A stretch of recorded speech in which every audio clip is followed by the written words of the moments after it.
I'm Lisa K. Donner, along with Jeff Charles, Sarah Cowgill, Tim Donner, and Andrew Moran. And this is the Conservative Five, Liberty Nation's online TV news program. On today's episode, 1970s reruns, gas lines, shades of Jimmy Carter, a not-so-welcome deja vu of waiting in line for gas. Could this be a harbinger of things to come? Speaking of the 1970s trends, what's up with people not going back to work? We'll talk about it on Hiring Hell, brought to you by Biden. Trump spooks Biden bigly. Why are the Biden minions sounding the alarm so early? Do they know something we don't about 2024? And in the member zone today, Warren WARPATH sends mixed smoke signals. What is the Maven of Massachusetts up to now? Tune in for our version of a swamp spaghetti western.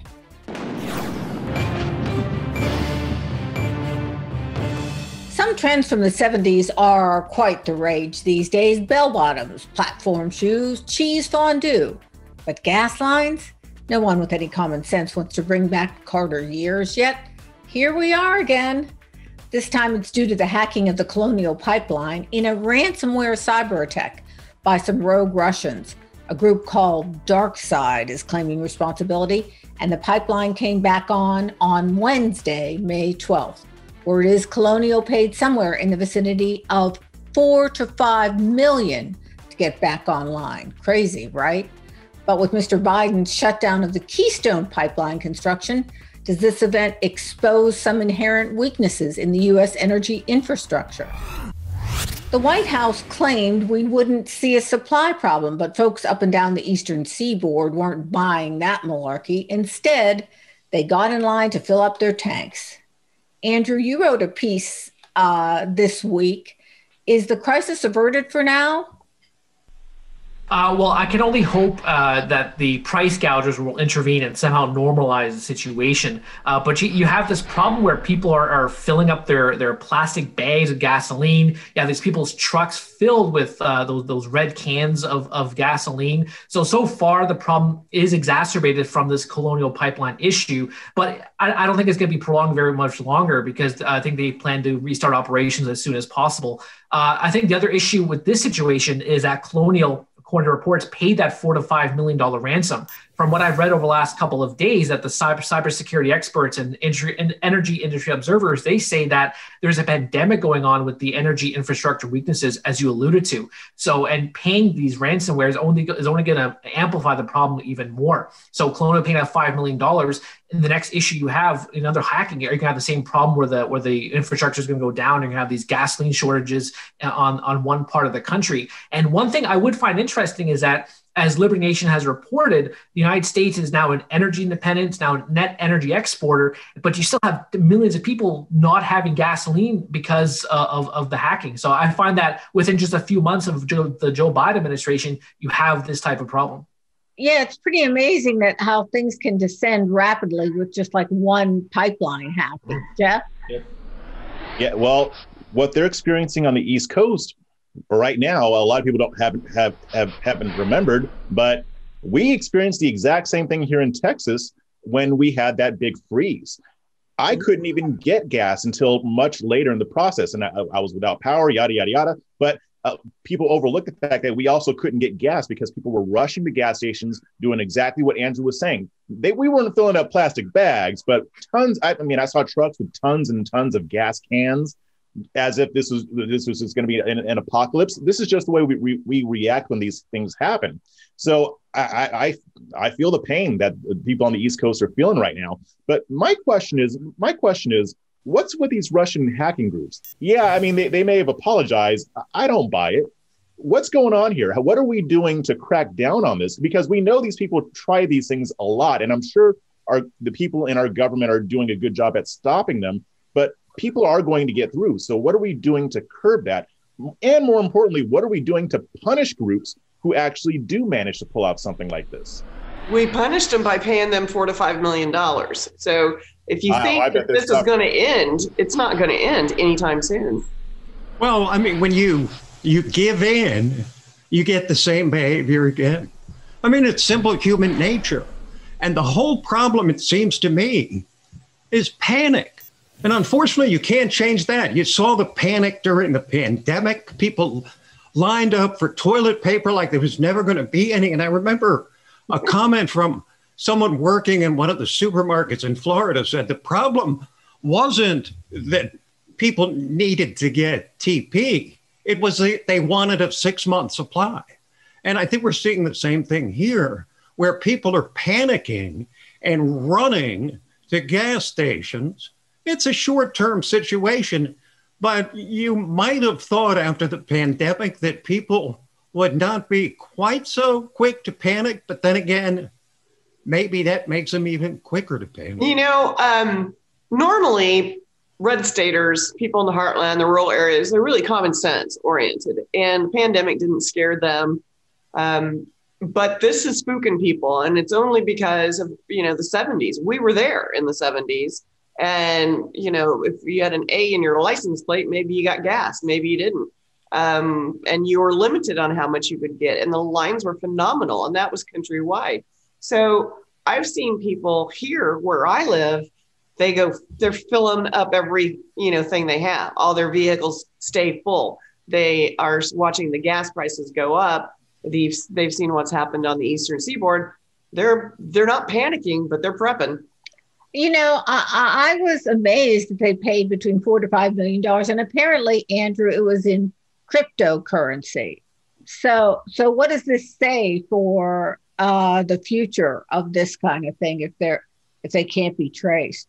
Yeah, so I'm concerned about that. I wasn't aware of that, but now I can see exactly what's going to happen. The government and regulators have wanted to crack down on cryptocurrency, you know, for the last few years, and now since it's more prevalent, and now you have the Federal Reserve launching a central bank digital currency, I can definitely see officials saying, "Oh well, you know, these hackers are committing illicit activities with Bitcoin or Dogecoin or Ethereum, and now we have to have the government banning it or regulating it somehow. And you know, if we don't do it, then there's going to be even more hacking going on because they're going to pay in cryptocurrency. So that's terrible news that they're using crypto doing it. But would it have been any different if they use United States dollars? So we have banned the United States dollar. So we've regulated the U.S. dollar because, you know, they paid in fiat money. So you know, I can only imagine the reaction going to be from Treasury Secretary Janet Yellen, who has been quite critical of cryptocurrencies.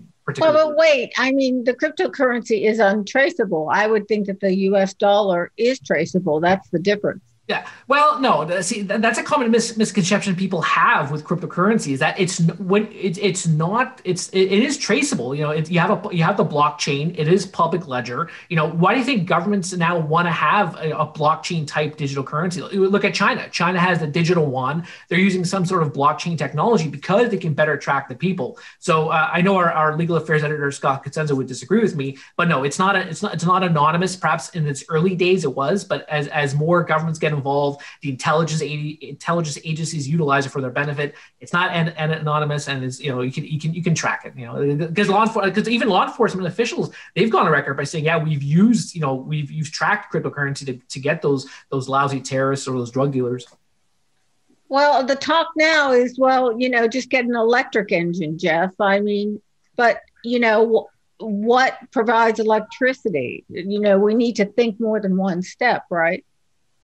Yes, most definitely. I mean, and I don't really have a problem with diversifying sources of energy, but at the same time, we need to do what we need to do to be prepared for things like this. Because like I said, even though people are working to stop these types of hacking groups, there's always going to be one that gets through every now and again, and we have to be ready for it. And we also need to, again, have an infrastructure in place to where we can go after these people. The near future, talking about how we apprehended people who belong to the group or we found ways to punish them. That's an issue. I mean, if these people can get away with this stuff, that, like Tim said, there's no reason for them to stop it. They got a $4 million payday. So there's no downside for them.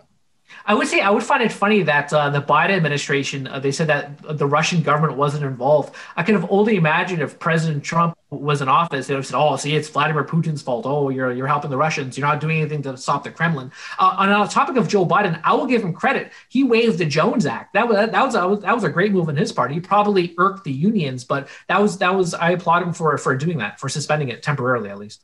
But they also gave tacit approval to Colonial to go ahead and pay them. I mean, I can't remember who it was, but they were standing in the White House briefing room yesterday saying, well, maybe they should think about paying them. I mean, I think this causes big problems in the future, don't you, Sarah? I do. You see all sorts of attacks happening in different places. Now, our gas lines are going to be problematic, but what if they hack into the hospitals? What if they start, cutting down equipment, respirators or whatever? They can mess around with anything. They've played around with the banks for long enough. And, people have gotten very good at just hacking individual, bank accounts and credit scores. But if you put it on this large scale, there's a million other ways these people can just disrupt everyday life, and it's going to end tragically. I think the issue of energy independence should come to the fore here. That was the most underrated achievement of the Trump administration, but it's not permanent. Once we reach a point of energy independence, doesn't mean it's like being under some kind of magic star. We have to retain energy independence. We have to create our own supplies. And cutting down the construction of the Keystone Pipeline and being anti-pipeline in general does not help the situation, and it's a teachable moment, seems to me, on the value of these pipelines and on being energy independent so that you can sustain an attack like this, even if you give into it.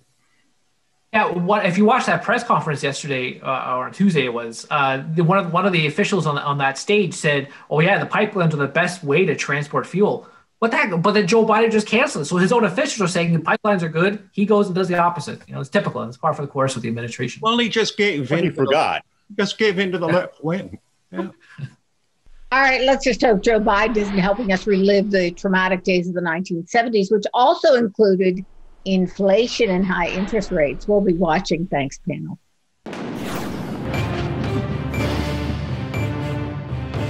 Recently, the largest business lobbying group pointed a finger at the Biden administration for keeping Americans at home instead of returning to work. A $300 per week federal jobless benefit is what the U.S. Chamber of Commerce says led up to April's dismal jobs report. You may remember it began over a year ago when President Trump signed the CARES Act. Then it provided Americans with $600 a week supplement. How long can this continue before we run out of money? Everywhere you look, companies are begging for employees. There were help wanted signs and billboards offering higher wages and benefits. But who wants to work when you can sit at home and binge watch reruns of Seinfeld and collect a check? I think it's time to hear from the historian in our group. For that, I turn to my better half, Tim Donner. Tim, I don't know. Okay, so is this lack of employment unprecedented? And do you counter Jen Psaki's claim that the $300 benefit is not the problem here? Well, there's almost no level of unemployment that's unprecedented. The problem is, and Andrew's going to back me up on this because it's an economic principle, when you tax something, you get less of it. When you subsidize it, you get more of it. So this is simple human behavior one more time. There'll always be some who cheat the system. We just don't want to make it so easy. One of the companies that works for us, not Liberty Nation, but us personally, he told me recently when I said you didn't get some work done, he said, well, I can't get my old workers back. They're making too much on unemployment. So we brought in new workers that didn't know anything about our property. And this is the kind of thing that happens. Now, Joe Biden's trying to claim that it's not a problem. But if that's true, how come he dedicated a significant piece of his time at his last press conference saying, let me make it clear, if you don't try to seek work, you're not going to get unemployment. And then he said it's not a problem. But then he repeated it. So why would he repeat it if it's not a problem? Maybe to reassure Americans who think that some people are lazy off the public dole. Wouldn't be the first time. Okay, Andrew, we're right in your lane. Yeah, well, someone who studies data and trends for a living, when I heard Jen Psaki say that, the unemployment isn't doing anything, it isn't worsening the problem, she definitely made me want to sing "I Ain't No Circle Back Girl." That's just my joke for the day. But I study all the data. You look at the recent initial jobless claims that came to a fresh pandemic low of under 500,000. The recent job openings number right now, it climbed by 597,000 in March to, I think, April 123 million, and that's a 2-decade high. And if you ever want to see a real life example of what happens when the state distorts markets, you see it right now. You see, was it Duncan? Duncan just had an ad in Florida that said they're going to pay you a $50 weekly attendance bonus, a $100 sign-on bonus, pay time. Yes. $100 anniversary bonus. McDonald's just announced they're going to raise wages. Now, this is progressives like to say that businesses can just raise wages if they want to hire more labor. The problem is that the large companies like McDonald's can't afford to raise wages for labor. It's a small mom and pop, bakery, baked goods shop, or the small, computer repair shop, whatever the case. They're the ones who cannot afford to pay, a $20 hourly wage or these handsome benefits, or the like I already said, the $50, just to attend an interview. So it's completely insulting to anybody who didn't even study economics, who just sees it right what's going on in front of them. And one thing I like to point out is that a lot of people like to, poke fun at Americans by saying, they're lazy, they don't want to work, but they're looking at their own best interests. I recently reported on this whole data that everyone's starting to talk about. They're looking at their options. They can see, well, if I can just get a few $100s, less or more per week with just sitting at home, I can use this time to, as you said, binge watch Seinfeld, or they could, study a new language, they can work out, they can improve their health, all these things. So they're weighing their options, and I don't begrudge anybody who's staying at home and doing these things. I do. I do. I live in a very rural area, and there is not one business that isn't suffering here because people make more money sitting at home doing nothing, smoking dope, drinking, binge watching TV. Nobody's showing up for shifts. And when they do, they can just go, well, I'll just go back on unemployment. And it's killing the small businesses in the rural areas. Mom and pops are really, really struggling. And I've seen several close in just my area that have been in business for 50, 60 years. So I am offended by people who sit on their tuchus and learn Spanish when they're never going to use it. Or, if they want to work out and get the hard body because they don't have to worry about going to work and getting, secretary butt or whatever they're getting. But it's ticking me off living here in Red State Central to see all of these businesses just struggle. And you pay people to stay home, nobody's going to show up. I'll tell you what's going to make it even worse. The $15 minimum wage, that's going to cost so many jobs. It's typical leftist one-step thinking. People don't make enough money. Just force employers to pay them more, not realizing that the simple choice they're making without realizing it, you pay people more, you have less jobs. You force people to pay what they can't afford, they cut payroll, and they automate. So this whole push for a federal mandate on a $15 minimum wage, we're going to see a whole lot more of an issue with unemployment if that happens. To be sure, once unemployment benefits run out, you could have a confluence of, shall we say, unfortunate circumstances in the labor market.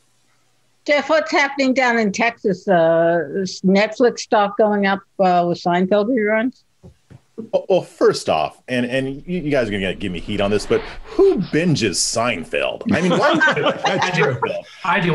All the shows that we've got on Netflix, Hulu, I mean, it's not really bingeable. No. It's not, I'm binging Game of Thrones. I'm binging all kinds of stuff, but not Seinfeld. But here's the thing. Here's kind of where I question this a little bit. I have no doubt that the unemployment benefits are contributing to this problem, and depending on where you live, it might be contributing a lot to the problem. But I don't know anybody who can live off of $300 per week. I mean, that's about $1,200 per month.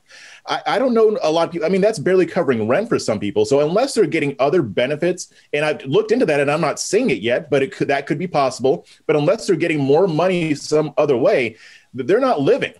So I do think that this is a huge contributor, but I don't think that this is the only reason why people aren't going back to work. I think a lot of it may even have to do with the whole COVID hysteria, because there are still people in the media who are still trying to make people afraid to go outside of their homes or afraid to go to work or what have you. I mean, it's getting so bad that even Don Lemon was making sense on this when he said, go back and visit your family. If you've been vaccinated, you're fine. Even Don Lemon and Chris Cuomo are pushing back on this. So I find that hard to believe, Jeff. Oh, I promise you, Scout's honor, like Don Lemon and Chris Cuomo were telling people to go visit their families. Don't have to worry about wearing masks if you've been vaccinated. Don Lemon was actually pretty emotional about it because he hasn't been able to see his mom because his mom is so afraid of visiting family, that even though she's been vaccinated, fully vaccinated.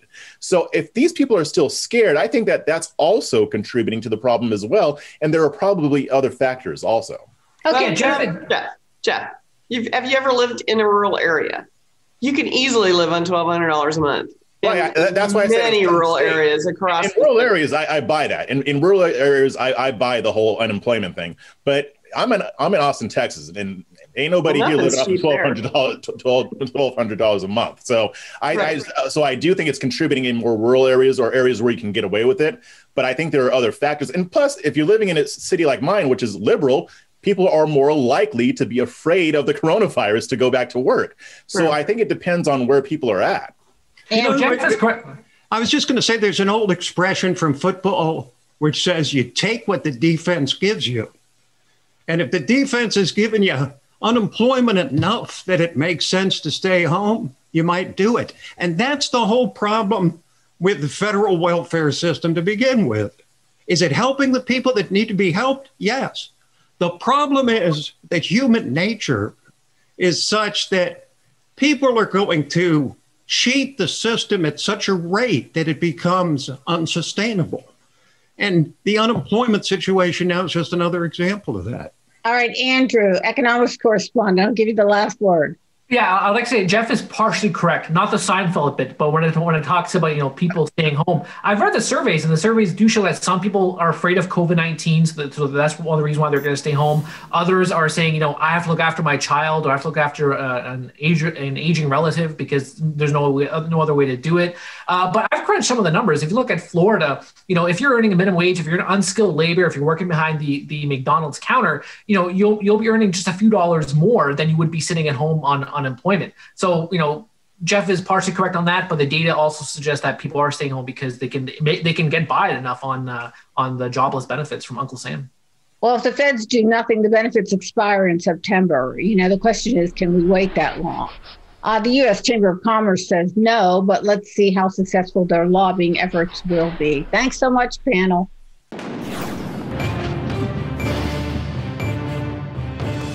When Donald Trump told conservative commentator Candace Owen that his people would be very, very happy with his decision about running again in 2024, it sent chills down the spines of Democrats.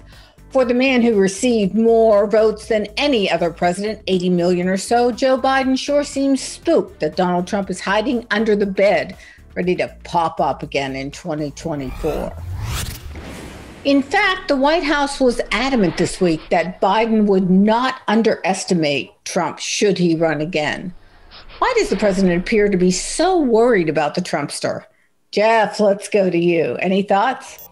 I'm going to get some pushback on this, but Joe Biden is not a dumb person. He knows better than to underestimate Trump. And if he wants to remain president, which I still don't think he's going to finish out his first term. So I think a lot of this is posturing. I think he's going to step down. Kamala is going to be president, and she might be running against Trump. Either way, it is smart to not underestimate Trump, even if you don't think he's going to run.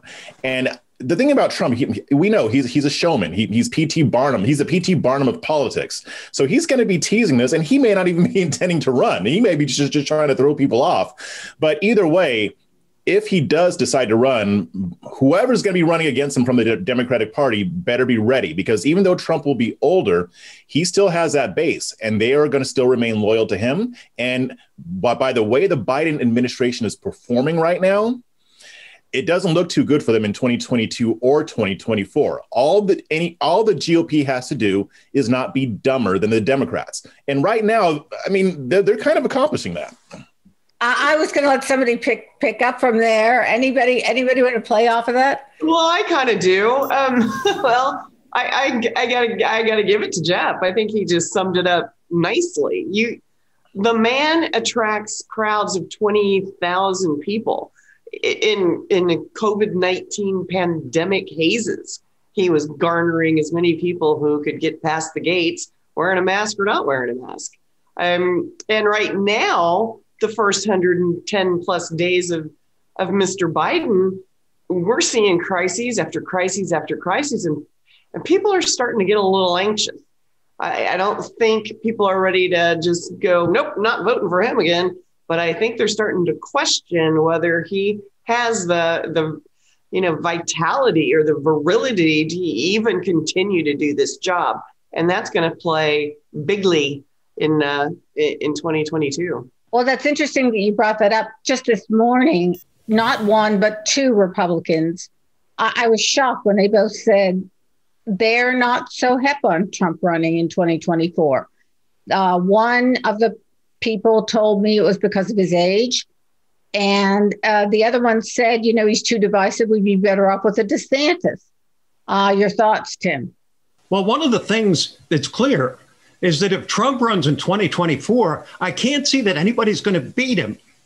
But I wonder if the passion for Trump is going to be equaled by the type of broad support he had before because of January 6th. And I think that is the single strategy that Joe Biden, Kamala Harris, or whoever the Democratic nominee is in 2024, they're going to just scare the people to death.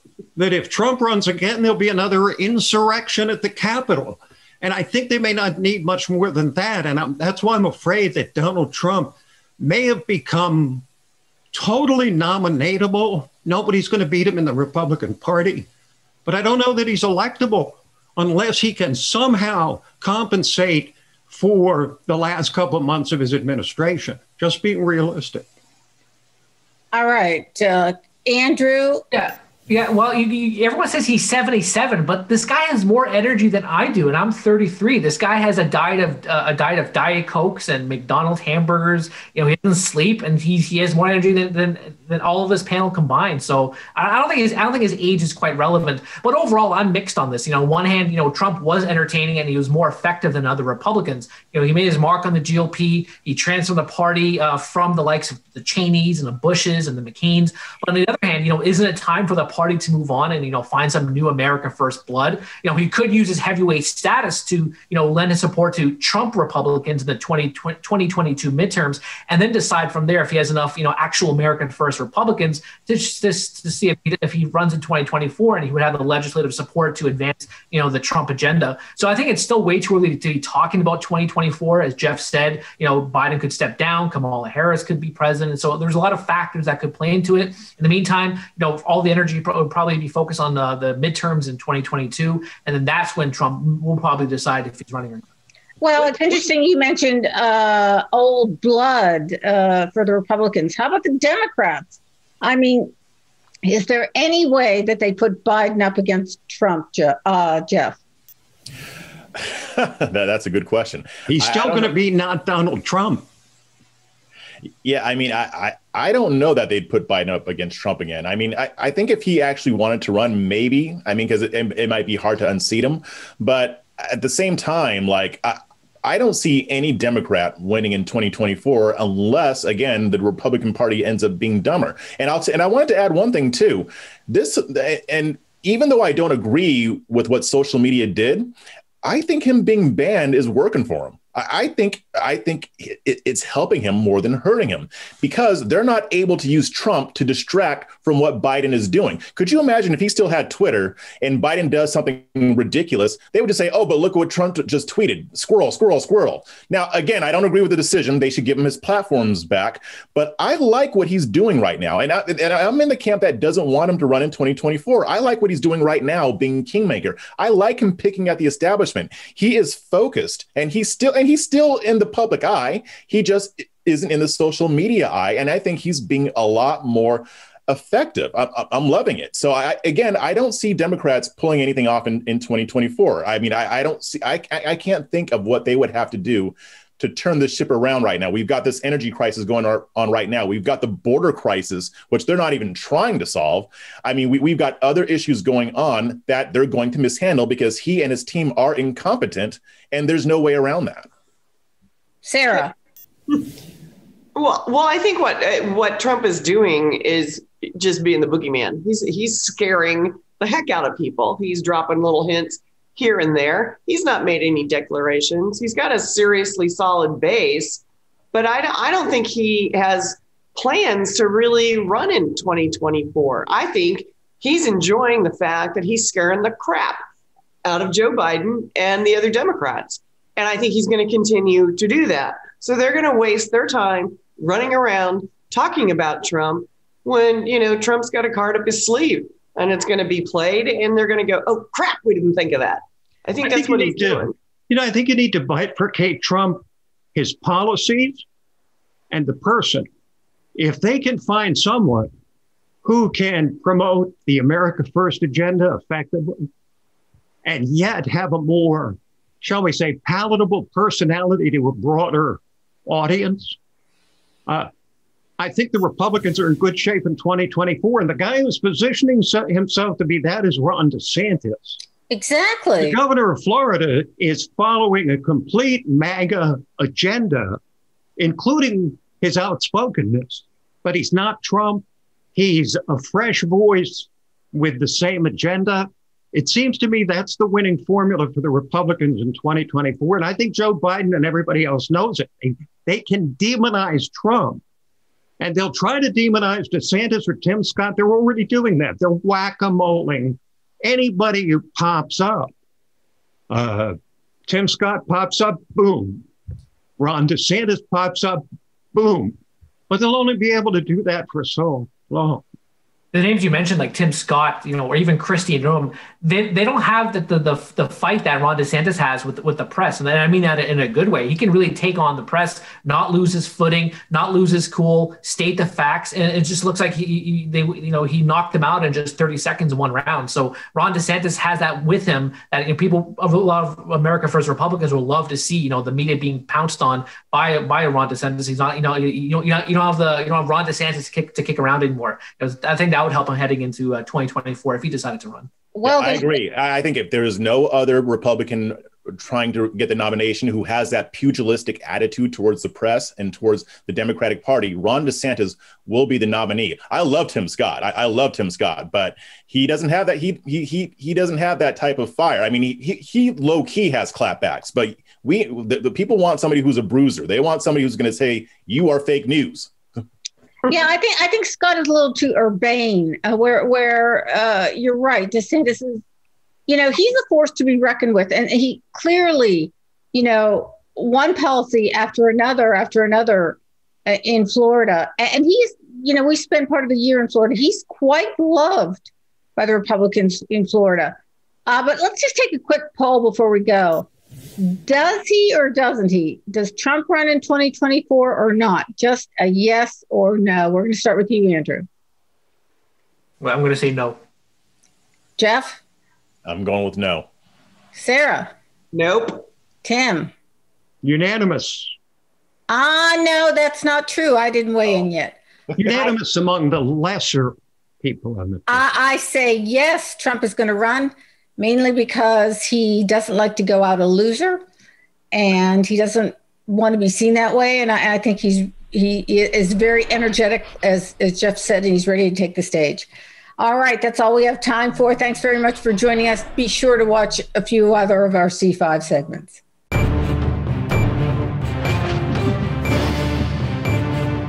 That's it for our Conservative 5 panel today. Check out our other C5 shows and segments on your favorite video platform.